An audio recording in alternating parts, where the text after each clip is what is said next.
በክፍል 1 ዝግጅታችን የኢትዮጵያ መገበያ ገንዘቦች ከአክሱም ዘመነ መንግስት ከደርግ ድረስ ያለውን ውጣ ውረድ የተመለከተ ሲሆን በደርግ ዘመነ መንግስት የውጭ ምንዛሪ አለመጣጣም ምን አስከተለ የሚሉትንና እስከ አሁን ያለበትን የገንዘብ መለዋወጥ አሉታዊና አዎንታዊ ተጽዕኖውን እንመለከታለን። አብራችሁን ቆዩ። በደርግ ዘመን መገባደጃ ላይ በባንክ ያለውና በጎዳና ላይ ያለው የውጭ ምንዛሬ ተመን ሰፊ ልዩነት ማሳየት ጀመረ። በ1980ዎቹ መጨረሻ ላይ በባንክ $1 2 ብር ከ07 ሳንቲም ሲመነዘር በጥቁር ገበያ ግን እስከ 5 እና 7 ብር ይለወጥ ነበር። ይህም የብሩ ተወዳዳሪነት በገበያ ሕግ ሳይሆን በትዕዛዝ ብቻ የቆመ እንደነበር ያሳያል። የብር ዋጋ ውድ መሆኑ ወደ አገር ውስጥ የሚገቡ ዕቃዎች እንደ መኪና፣ ኤሌክትሮኒክስ በባንክ ተመን ሲሰላ ርካሽ እንዲመስሉ ቢያደርግም በውጭ ምንዛሬ እጥረት ምክንያት ምርቶቹን ማግኘት ግን እጅግ አስቸጋሪ ያደረገው። የኢትዮጵያ ብር ዋጋው ሳይቀንስ መቆየቱ በሀገሪቱ የውጭ ንግድ ላይ አሉታዊ ተጽዕኖ ነበረው። በኤክስፖርት ብንመለከት የኢትዮጵያ ምርቶች እንደ ቡና፣ ቆዳና ሌጦ በዓለም ገበያ ላይ ውድ እንዲሆኑ አድርጓቸዋል። ይህ ደግሞ አገሪቱ ከውጭ ንግድ የምታገኘውን ገቢ ቀንሶታል። ኮንትሮባንድን ብንመለከት የብሩ የባንክ ተመን ከእውነተኛው የገበያ ዋጋ ጋር ስላልተጣጣመ በርካታ ነጋዴዎች ምርቶቻቸውን በሕጋዊ መንገድ ከመላክ ይልቅ በኮንትሮባንድ ወደ ጎረቤት ሀገራት እንዲያወጡ ይገፋፋቸው ነበር። በደርግ ዘመን የነበረው የኢትዮጵያ ብር በቁጥር ሲታይ እጅግ ጠንካራ $1 2 ብር ከ07 ሳንቲም ነበር። ሆኖም ግን ጥንካሬው በነፃ ገበያ ውድድር የመጣ ሳይሆን መንግስት የውጭ ምንዛሬ ዝውውርን በጥብቅ በመቆጣጠሩ የተገኘ ሰው ሰራሽ መረጋጋት ነበር። ደርግ ከወደቀ በኋላ በ1985 ዓ.ም የሽግግር መንግስቱ ብሩን ለመጀመሪያ ጊዜ በከፍተኛ መጠን ከ2 ብር ከ07 ሳንቲም ወደ 5 ብር እንዲቀንስ በማድረግ ይህንኑ የቆየ የኢኮኖሚ መዛባት ለማስተካከል ሞከረ። በደርግ ውድቀት 1983 ዓ.ም ማግስት የኢትዮጵያ የገንዘብ ስርዓት ሁለት ትልልቅ የለውጥ ምዕራፎችን አስተናገደ። አንደኛው በ1989 ዓ.ም የነበረው የንድፍ ለውጥ ሲሆን ሁለተኛው ደግሞ በ2013 ዓ.ም የተደረገው አጠቃላይ የብር ኖቶች ለውጥ ነው። የ1989 ዓ.ም እትም የኢፌዴሪ መንግስት የደርግን ሶሻሊስታዊ ምስሎች ገበሬ፣ ወታደር፣ ሰራተኛ የመሳሰሉትን በማንሳት አገራዊ ቅርሶችንና ተፈጥሮን ማዕከል ያደረገ በብሮቹ ላይ ዲዛይን አስተዋወቀ።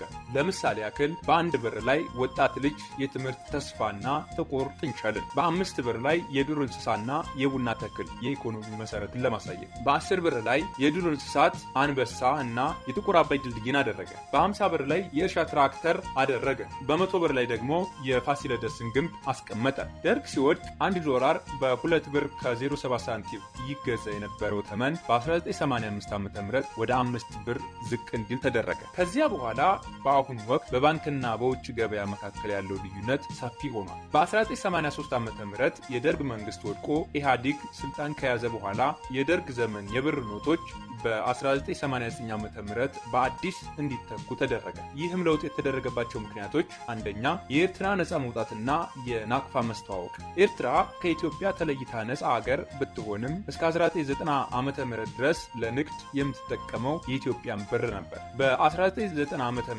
ኤርትራ የራሷን ገንዘብ ናቅፋ ለማስተዋወቅ ስትዘጋጅ በኤርትራውያን እጅ የነበረው የኢትዮጵያ ብር በሙሉ ወደ ኢትዮጵያ ተመልሶ በመግባት ከፍተኛ የኢኮኖሚ ቀውስ ወይም የዋጋ ግሽበት ሊፈጠር እንደሚችል ተሰጋ።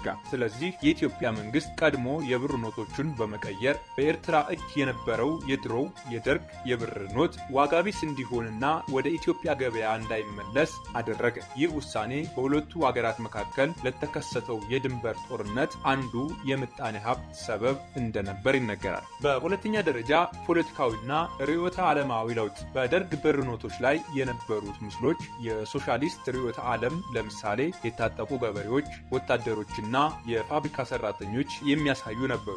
አዲሱ መንግስት የገበያ መር ኢኮኖሚን ስለተከተለ እነዚያን የክላሽ እና የአብዮት ምስሎች በማንሳት በሀገራዊ ቅርሶች፣ በዱር እንስሳትና በልማት ምስሎች መተካት በማስፈለጉ ነው። በሶስተኛ ደረጃ የገንዘብ ደህንነትን ለመጠበቅ የደርግ የብር ኖቶች ለረጅም ጊዜ ከ20 ዓመታት በላይ በስራ ላይ በመቆየታቸው ቴክኖሎጂው እያረጀና በቀላሉ በሐሰት ሊታተሙ የሚችሉበት ዕድል እየሰፋ በመምጣቱ አዲሶቹ የ1989 ዓመተ ምህረት የብር ኖቶች በወቅቱ የነበረውን ዘመናዊ የደህንነት ምልክት አካተው እንዲመጡ ተደርጓል።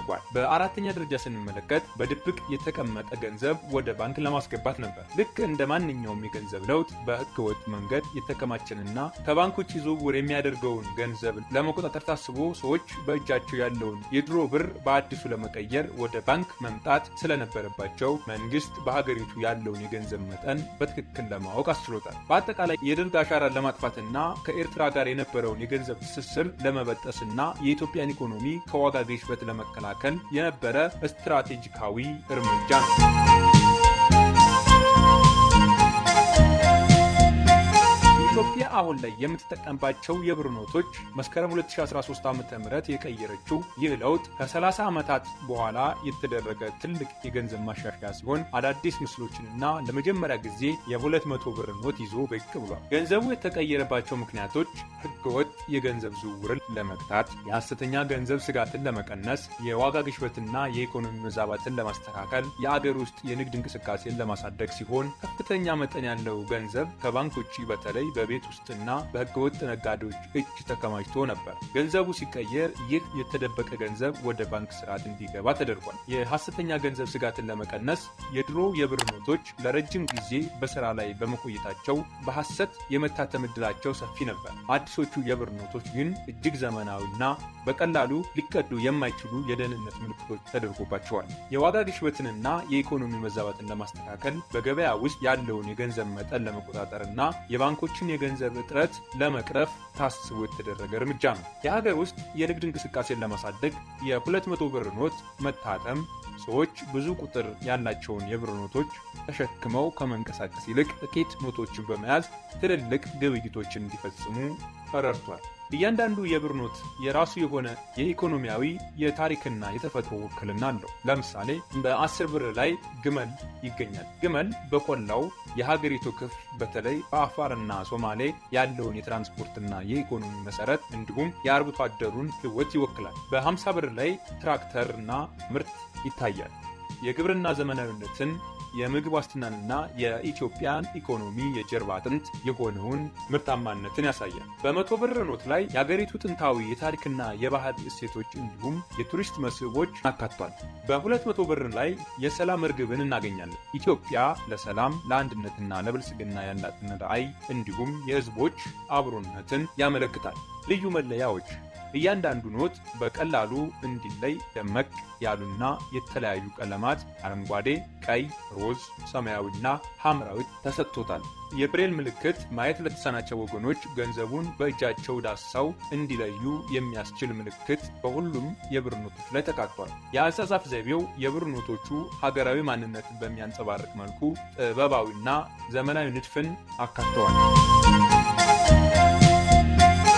የገንዘብ ኖቶችን መቀየር በአንድ ሀገር ኢኮኖሚ ውስጥ እንደ ቀዶ ጥገና የሚታይ እርምጃ ነው። በትክክል ከተመራ ለታመመው ኢኮኖሚ ፈውስ ሲሆን፣ ካልተጠነቀቁለት ግን የራሱ የሆነ ጠባሳዎችን ይተዋል። ከባንክ ስርዓት ውጪ በተለያዩ ህገወጥ ተግባራት እንደ ኮንትሮባንድ፣ ሙስናና ሽብርተኝነት የተከማቸ ገንዘብ ዋጋ ቢስ እንዲሆን ያደርጋል። ግለሰቦች የያዙትን የድሮ ብር በአዲስ ለመቀየር ወደ ባንክ ሲመጡ የገንዘቡ ምንጭ እንዲታወቅ ስለሚገደዱ የጥቁር ገበያውን ያዳክማል። በሰዎች እጅ ተከማችቶ የነበረው ገንዘብ ወደ ባንክ ሲገባ ባንኮች ለልማትና ለንግድ ስራዎች የሚያበድሩት ገንዘብ ያገኛሉ።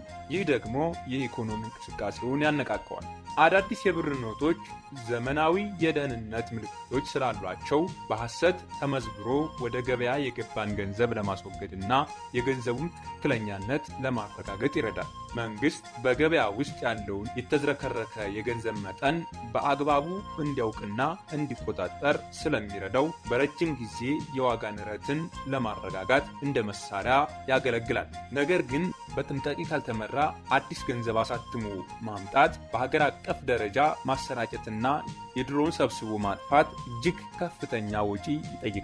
ይህ ወጪ ከሀገሪቱ በጀት ላይ የሚቀነስ በመሆኑ በሌሎች የልማት ስራዎች ላይ ጫና ይፈጥራል። ገንዘብ በሚቀየርበት ወቅት ህዝቡ በባንኮች ላይ ስለሚጋፋና የገንዘብ እጥረት ሊከሰት ስለሚችል የዕለት ተዕለት ግብይት ሊቀዘቅዝ ይችላል። በተለይ በገጠርና ባንክ በማይገኝባቸው አካባቢዎች የሚኖሩ ዜጎች ገንዘባቸውን በወቅቱ መቀየር ካልቻሉ ለኪሳራ ይዳረጋል። ገንዘብ ሊቀየር ነው የሚል ወሬ ሲሰማ ሰዎች በእጃቸው ያለውን የድሮ ገንዘብ ንብረት ላይ እንደ መሬት፣ ወርቅ፣ መኪና የመሳሰሉት ላይ ለማዋል ስለሚሽቀዳደሙ የሸቀጦች ዋጋ ለተወሰነ ጊዜ ሊሰቀል ወይም ሊወደድ ይችላል። የገንዘብ ለውጥ በተደጋጋሚ የሚደረግ ከሆነ ወይም አፈጻጸሙ ግልጽ ካልሆነ ህዝቡ በብሔራዊ ገንዘቡ ላይ ያለው እምነት ሊሸረሸር ይችላል። ይህም ሰዎች ገንዘባቸውን በብር ፈንታ በውጭ ምንዛሬ ወይም በንብረት እንዲያስቀምጡ ያደርጋቸዋል። የገንዘብ መቀየር ስኬታማ የሚሆነው ከጠንካራ የፋይናንስ ፖሊሲ ጋር ተቀናጅቶ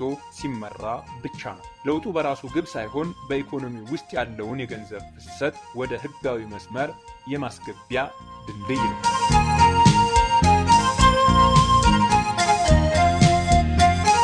ውድ ቤተሰቦቻችን ዝግጅቱ ላይ ሐሳብ አስተያየት ካላችሁ በአስተያየት መስጫ ሳጥኑ ላይ መልእክታችሁን አስቀምጡልን። እናመሰግናለን።